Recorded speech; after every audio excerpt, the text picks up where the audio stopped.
Assalamualaikum. Sati and Punu's story is well known in Pakistan. From Japanese perspective, I want to imagine what happened afterward.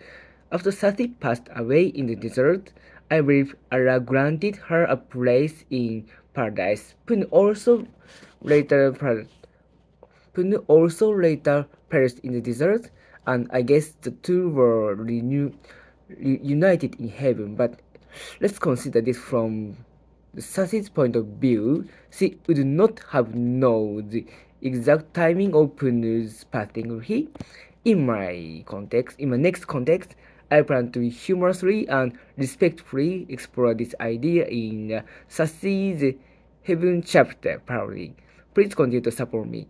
By the way, although I set a direction for this channel in my previous post, I realized it wouldn't be easy to immediately resonate with the Urdu speaking audience, so I'll be making some adjustment to my approach. Stay tuned.